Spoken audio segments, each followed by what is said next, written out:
What up, though, everybody? How y'all doing tonight? Tonight, it's all about the podcasters, the people who are putting their hard work into being storytellers and making sure that we support them in those journeys. That sound good? I will first introduce myself to everyone in the crowd. Very appreciative to be here and a part of this event, hosting on behalf of Bamboo. My name is Denzel Turner. By day, I am a marketing professional. I've been in marketing for over 10 years now. But the reason why I am here is that I am the host of the Black Fridays podcast. And a little bit, thank you, appreciate that. A little bit of background on Black Fridays. So I graduated with my MBA from the University of Miami in the middle of the pandemic. I come back home, living with my big sister. She's right here, giving a snapshot. My big sister Angelique, housing me while I was homeless. I appreciate it. So I wasn't back home for long, came all the way from Florida, came back to Detroit, middle of the pandemic, not much going on, and then the George Floyd incident happens. And so the whole country is in civil unrest, and it's a lot of things that's swirling around. For me personally, a lot of thoughts of, what does it mean to be a black man in America? Is my life valued? All those type of things. And there was a call out, I remember, on social media for Black Tuesday, and everybody was saying, we're going to support nothing but black-owned businesses on this Tuesday around this time of the George Floyd killing or murder. And so I just had the idea of, why do this one time, and then just played on words, Black Fridays. Why not be able to do this, have this opportunity every week or monthly, whatever the case may be, whatever the cadence, and then just play it with the term Black Friday. So I sat on it for a little bit. I moved out to Seattle, Washington, where I was working for a couple of years, but still in 2020, decided that I have an amazing network of people who are super talented, that own businesses, that are creatives in their own right, and why not spotlight the things that they're doing in order to show how they're using their business in order to impact their community from a positive standpoint. So thank you.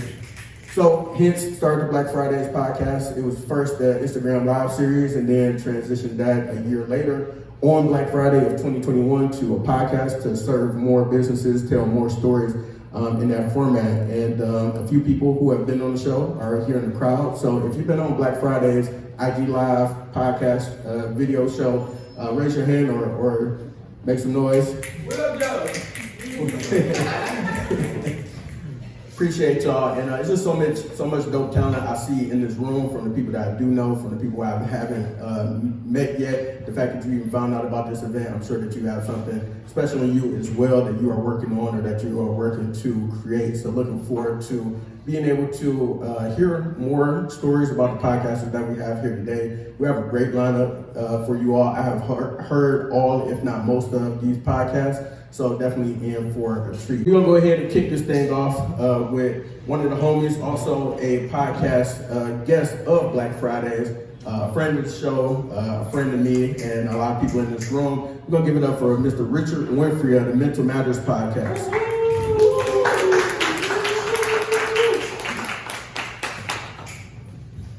This thing working? Okay, yes sir.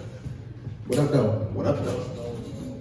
So Richard, what can you tell us about, well, first, who is Richard? Child. First and foremost, if you know, what up, though? My name is Richard Winfrey. I was born and raised here in the city of Detroit, East Side to start out, West Side. I got love for the West Side too. That's where I live at. But born and raised in the city, graduate of Wayne State University, have a bachelor's of science in mechanical engineering. So engineer by day.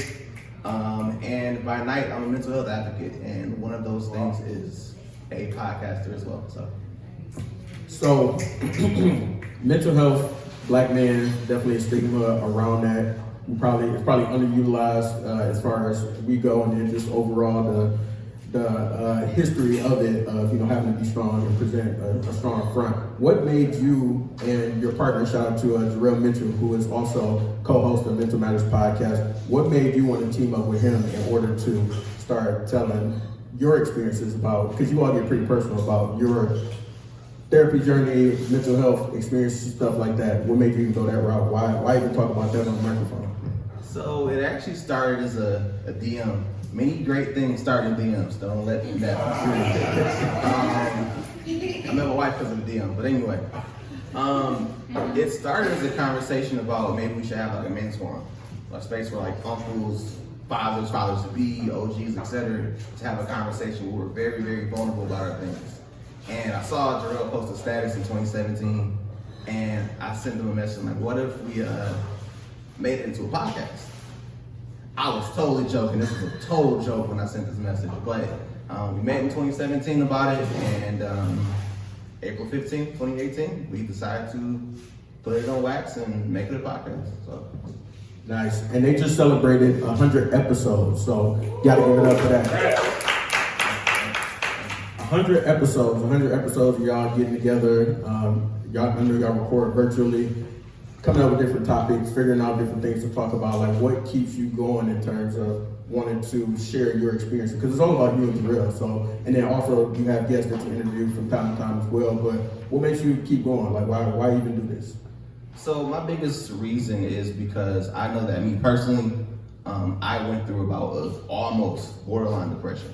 I think it actually started in 2017, and I was like, you know what, I gotta find a way to come myself where I'm out of this. And so, after reaching out to therapists, getting help myself, I realized that if I can use that help, there may be somebody else that may listen to this and say, you know what, that inspires me to tell my story. I think one of the biggest issues is that with Black men, we're so afraid to talk about what we're going through because we don't want to look weak, we don't want to look less than a man, things of that nature. And so I said, if we start talking about it, we'll create that dialogue amongst the culture, and so on and so forth. If it helps at least one person, that's what we're here for. So. For sure. And thinking about the 100 episodes that you've done thus far, if you had to tell these people in the room one episode to go listen to, what episode would it be, and give us the background on that episode? One? To start. Okay. Yeah, because they're gonna subscribe. Where should they start? I would always say start with episode 1. We started this podcast in 2018, and we wanted to ultimately ask the question to everyone: why does your mental matter? And if you can answer that question, we automatically got a connection. Because I think that at least everybody in this room has a reason why their mental health matters to them. Whether it be for themselves, maybe that be for their families, for their kids if you have kids, nieces, nephews, etc. So I would always say start at episode 1. I would say one of my other favorite ones, and this is a shameless plug to a podcast you'll hear about later. Shout out to Ladies and Sheets Who STEM. It was an episode called Young, Gifted, and Black. So we all met in engineering school at Wayne State, and we all have it's not just the engineering talent, but we all do all these other things, from like mental health advocacy to being a realtor to working in tech to all these other different, even entrepreneurial things. So it's just the gift and the curse of being young, gifted, and Black. So we open up about that. Gotcha. And I'm curious, have you all had actually, no. So I was gonna ask you about a guest. We want to know about you. What has your journey been like through the podcast, from episode 1 to episode 100? Tell me about the Richard from episode 1 and the Richard versus the Richard now. Besides having more shoes, he's a Jordan brand athlete, so he has literally all of the Michael Jordan shoes that you can think of, Nike, all that. You got on Jordans too. I found these outside.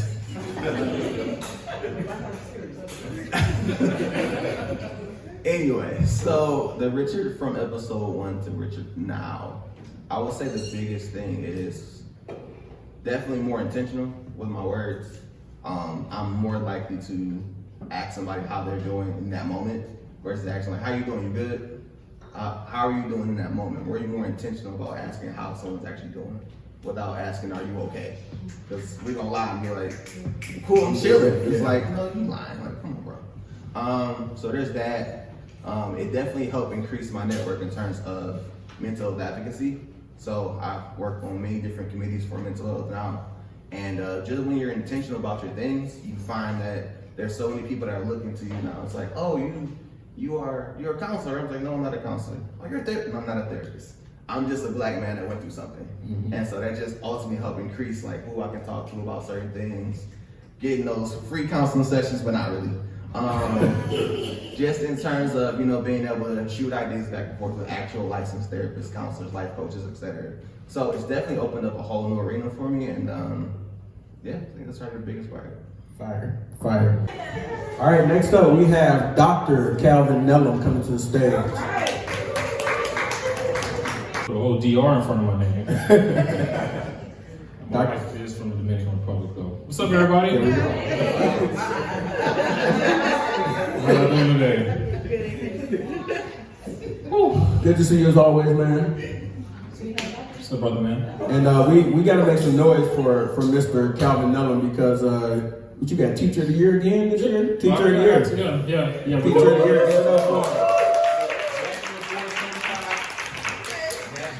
National Board Certified. And the accolades keep coming. Yeah, absolutely. I love teaching. I love Detroit, which means I love you all. What's up, everybody? How y'all doing? That's it. My name is Calvin Nellum. I know you was going to introduce that. I'm from New Orleans, Louisiana. I got to preface that. Yeah, there you go. Testing, 4, 5, 6. Yep. All right. The collab has really been like just, I'm shaking right now because I'm not from Detroit. And I've been here for about 7 years. And I can honestly tell you, like, this brother, Denzel Jones, the collab, they have been family to me. And there's a lot of people moving to the city. And there's a lot of people moving to the city with a lot of wrong reasons. But I've been moving with the right reasons, but I don't know how to move in the right way. You know what I'm saying? And so having these brothers to teach me how to move in the right way, it just allowed me to just, I don't know, man. Would you say I'm a Detroiter yet? Am I honoring Detroiter yet? You know what I'm saying? All right, okay. What up, though? Did I do that right? You did that. I'm serious, though, man. I love y'all. What's up? So tell us about the podcast. Yeah, man. So the podcast is actually stolen. So it wasn't, I didn't steal it, but like the name of it. So I'm a teacher. So the name of my original podcast wasn't Calvin Nellum because you can't steal Calvin Nellum, but the original name of the podcast was called Teach Simple. And it was a podcast that was based off of the concept that simplicity is the ultimate sophistication, which means that, you know, if you can't explain something in a simple way, you don't know it. And I learned that when I was at UVA. I was in an astrochemistry lab, and I was being taught by actual MacArthur genius. So if you know that there are actual awards that they give people, the Genius Award, it's called a MacArthur Scholar. And I asked him a really basic question, and I guarantee you 30 minutes later, I didn't know what the hell I asked him. You know what I'm saying? Because no matter how many accolades you got, no matter how many PhDs you got, if you can't break it down to the layman, that's what Einstein said, you don't really know it. And so I really dedicated the podcast to really teaching concepts in a simplistic manner. And I really feel like, you know, when you do that, you're not dumbing it down. You actually are a master at it because you can explain it in multiple ways. And so I kind of took Teach Simple and changed the Calvin Nellum podcast where I'm keeping it real, I'm keeping it simple, but it's more vulnerable, more about me. Absolutely. And as far as the guests that you have on there, I think that they all are kind of like unique in their own right. How do you curate the guests that you have on your show? And then, I'll follow up with a question after that. But man, it's a vibe. You know, it's a vibe all the time, you know, and, you know, you have a lot of people that are just doing podcasts and using celebrities as clout and using that to get views. Which is fine, but that's just like fast food. You know what I'm saying? That's not going to give you the nutrition. That's going to keep you alive. Like I try to get people to have real conversations. For example, my brother Jones, we did a conversation about pretty much the gun trafficking and how in the hell all these kids got these guns when ain't no gun manufacturer around in Detroit. How does that happen? You understand what I mean? And so we talk about those issues because, you know, it's authentic. And I honestly feel like just the conversations that I have are just honestly coming from the realness, and I just really feel like that's where it's at right now. A lot of people losing their jobs right now, and it's really unfortunate, but I really feel like the experts, the masters, those are the ones that are going to be elevated right now. And I really feel like podcasting, that's where it's at right now, man. That's the $1 million prize right now, you know? So. Absolutely. And part of your story, we were talking about it earlier, like your setup and your equipment and all that type of stuff. How did you teach yourself to go into that space in terms of like learning about media, learning about different cameras and audio, visual, like all that type of stuff? Ownership, you know, when you have ownership, that gives you power. When you have power, you can move wherever you want. You know, if you can edit, if you can do videography, you know what I'm saying? All you need is YouTube and a credit card. And you know what I'm saying? And, you know, I paid off the credit card and I just did it every single day religiously. Every single week I did a podcast, no matter if it was good, no matter if it was virtual, no matter if it was in person, because I believe in the process is really where it's at versus the end result. And you'll find, like, you know, once you do it after the 50th episode, you're like, damn, I'm actually getting good at this, you know what I'm saying? And then that process is what people like. That process is what people attract you, that authenticity. And so just keeping it real, you know what I'm saying? But also, like, being competitive, because everybody got podcasts now. So if you ain't got the top quality stuff, you know what I'm saying? You know what it is. So we're just trying to make sure I'm competing with no excuses. For sure. Hold up. My boy T'Challa right here, y'all. Yeah. You got a collection of them? Yeah, bro. I'm a nerd in essence, dog. Yeah, man. That's why I'm a teacher. I'm a kid at nature. But go ahead. I was going to ask you, how does your profession as a teacher help you or assist you in your podcast? I mean, it's a teacher podcast, you know what I'm saying? My mother was a teacher in New Orleans Public School Board. Shout out to all the teachers out there for 40 years. And she taught me that, Calvin, if you want to be a teacher, you got to be more than a teacher. You got to be an educator, which is different, right? A teacher teaches science, teaches English. But an educator teaches science, but also teach you how to survive in the world. You know what I mean? They teach you like the aspect, they teach you criticality of it, they teach you how to identify with it. And so really, honestly, when I'm on my podcast, I'm really just teaching with no rules, with no barriers, you know, because when we get in the district, you know, we got a muzzle. When the podcast, you know, it's just really just me speaking liberation to people. Fire. I'm trying, man. And what episode would you say, or conversation with a guest, stands out to you in your mind, and what's the background of that episode? So there's an 8 Black Hands podcast. You all gotta check this out. 8 Black Hands podcast, and it's a collection of 3 Black intellectual educators who are literally believing in the 1%. If you don't know, there are 1% of the educators in America are Black men. Raise your hand if you got a Black male educator. That's because you live in Detroit. But you know what I'm saying? That disparity, you know what I'm saying, is everywhere. And that's not just to say, you know, Black people benefit from Black educators. Everyone benefit from all different types of education, specifically Black educators. And so this one episode I did was with Brother L. Mekki from the Black Hand podcast. And the name of the podcast is pretty much the Black Men Educator, how to be a vanguard in a classroom, you know? And what that means is pretty much like, you know, when you see racism, you just don't say, oh, that was racism, you go back to being racist. When you see racism, you call that shit out, you destroy it, and you keep it moving, right? You know, you do what's best for your people. And it's a really great podcast because it just really talks about how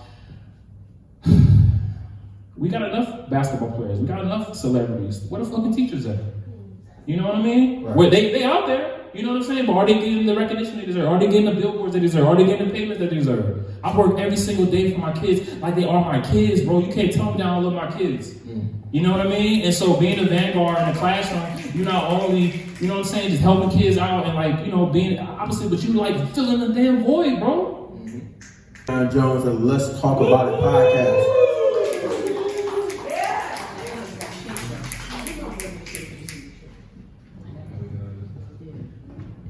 Leon, what up, though? What's up, man? How you doing? How's everybody doing?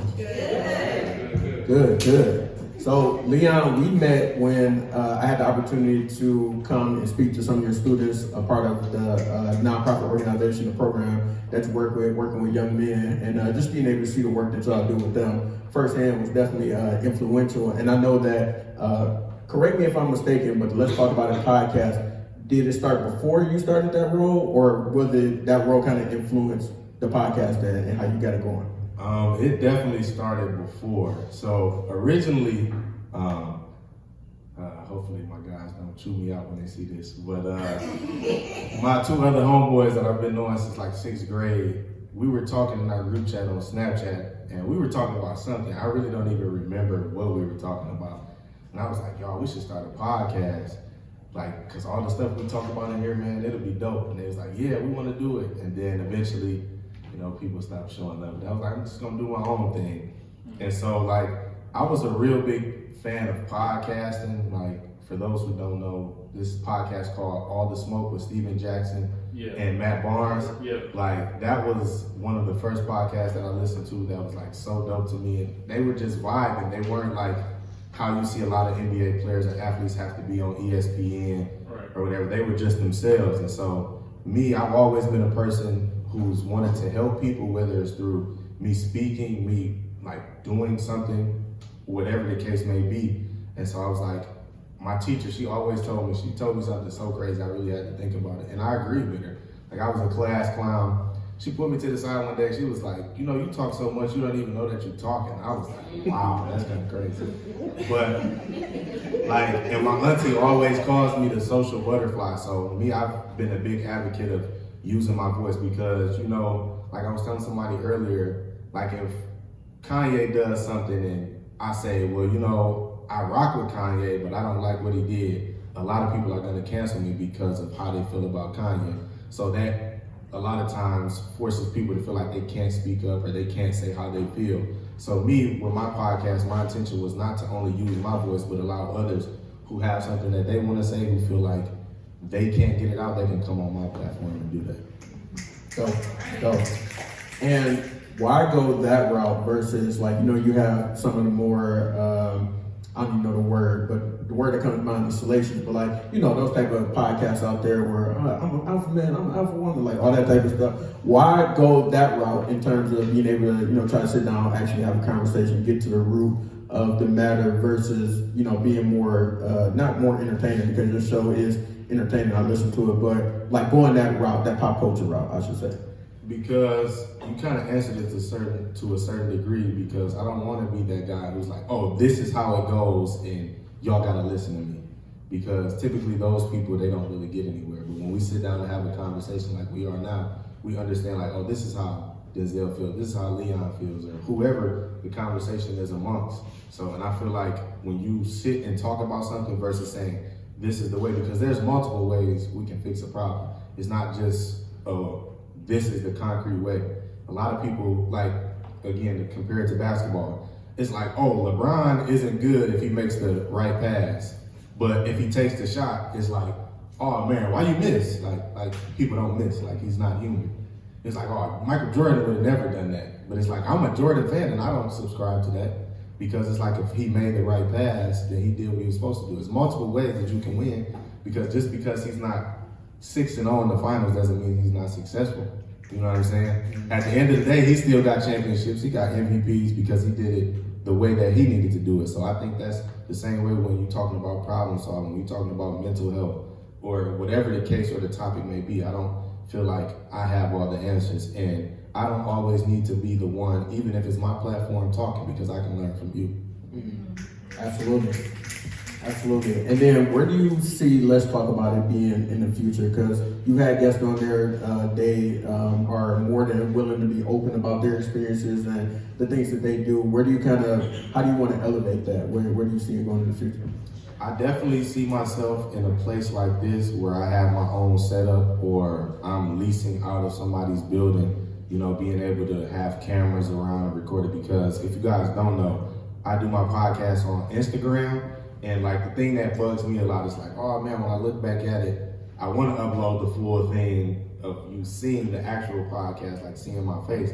But it's like the internet connection and all of that. So I, you know, have to do it to where I just upload the sound. So I definitely see myself for sure in a facility or a building, just chopping it up or flying out like to my friends' places or where they work at, or bringing them along with me, just talking about different things. Because I feel like at the end of the day, I think a lot of us wait on the next Martin Luther King or the next, you know, Barack Obama or the next Jalen Rose, when we have something inside of us that can provide that for our own community. So I really love podcasting, not just because, oh, I got my own podcast, because I had to ask myself, because like you said, podcasting is the new thing now. So it's like people creating a podcast just to talk about buildings downtown in Detroit. You know what I'm saying? Right. So I had to really sit with myself. It's like, man, do you do this because you want to just have a podcast and say you got one, or do you have to check yourself? Because a lot of times you'll be doing stuff because it's like, oh, this is the norm, or this is what everybody's doing. And then you just on there just talking, and you really not enthusiastic about it. But me, I love it. I want to be a voice for my community, my friends, my family, and even people that don't really know me. So, you know, I definitely see myself in a building, you know, helping out and just providing for my community, because we all have a voice and we all have a story that can be a solution to somebody's problem. Give it up for Elena.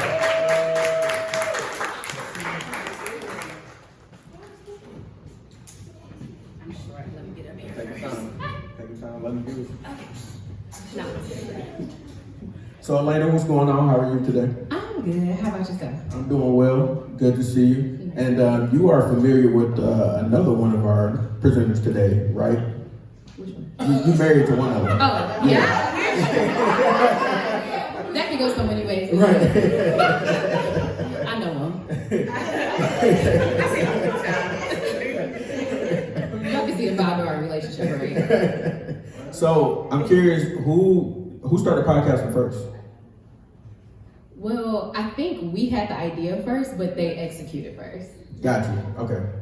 And then you and your crew, because it's you and then two other ladies on the podcast. Correct. She Too STEM. How did that come about? Where did that come from? So we all met at engineering schools, myself, Jessica, and Kayla.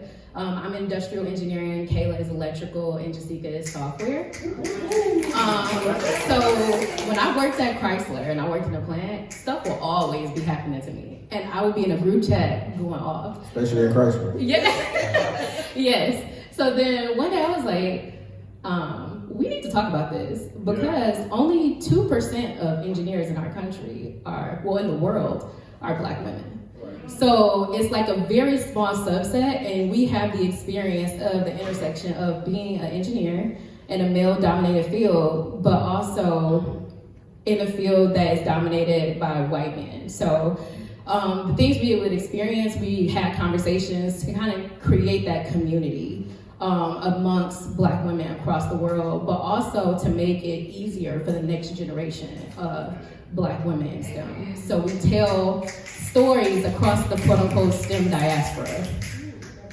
Love it. Love it. So from that perspective, given your experience in being a Black woman in that field and then having your homegirls to share those experiences with, how deep do y'all go into those on the show? And what are some of the topics that you cover? Okay, so when we talk to our guests, we always tell them it's a homegirl chat.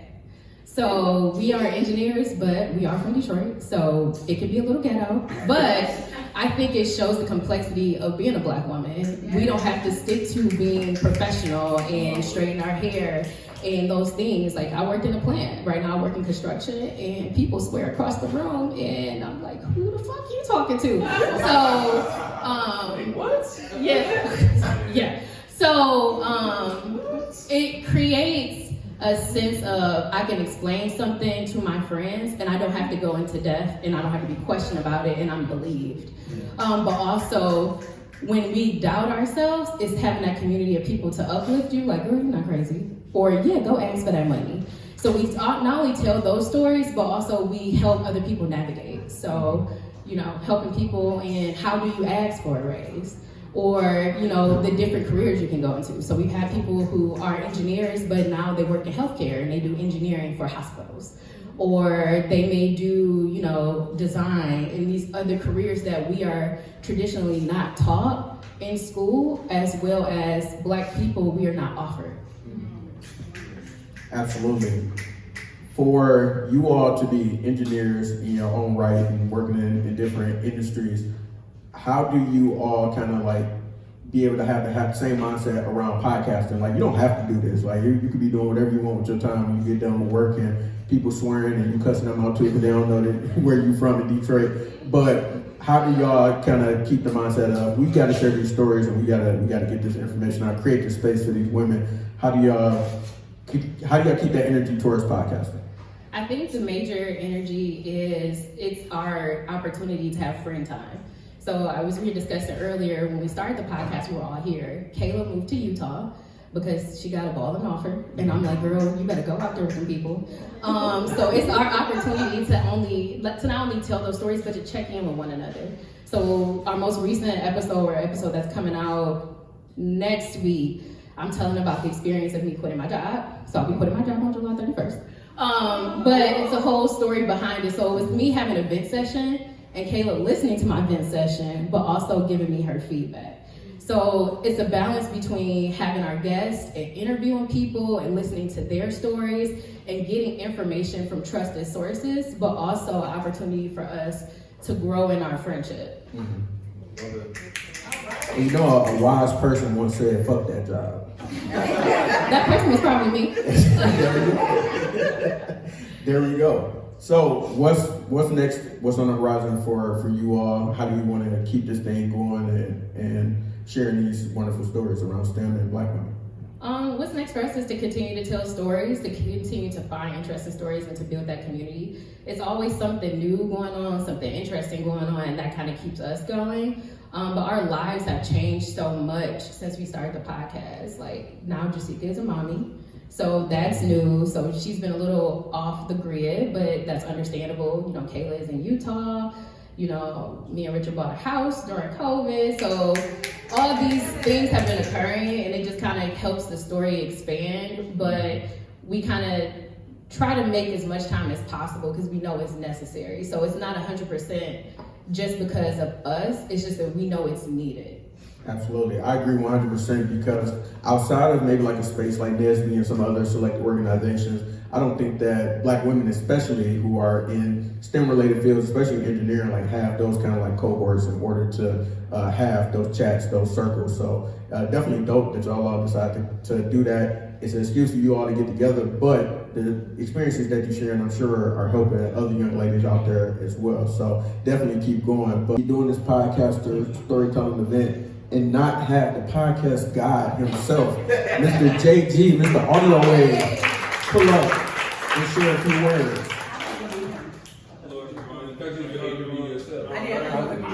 Oh no, I ain't the podcast god, I'm just the guy who got a podcast. I thought you was doing something too. How y'all doing today? I was cooking dinner before I got here, so my fault. Had chicken, tikka masala vibes. How y'all doing? Y'all alright today? Good. So, So no fancy slide? no, you ain't got no slide, man. Unfortunately, you gotta rock with the background. But you don't need no slide. You don't need no slides. So, Jay, founder, creator of Audio Wave, and then also co-founder and host of the NWP podcast. You all have been at it for quite some time. How long has NWP been around? 7 years next week? Congratulations. 7 years. Podcasting has changed. It's like you don't have a video, you don't have a podcast. So I grew up in a time where we were recording really just off of a camcorder. It was a camcorder with like a lens over it because we didn't need the video. We just only wanted the audio because that's what podcasting was. Nowadays, that's the whole podcast. Take the lens off. So Right. yeah. So, what got you into podcasting and why continue to stay with it for so long? Granted, like you said, it's changed so much. Absolutely. I graduated from the Church School of Arts. I don't know if anybody out here got DSA. You got DSA?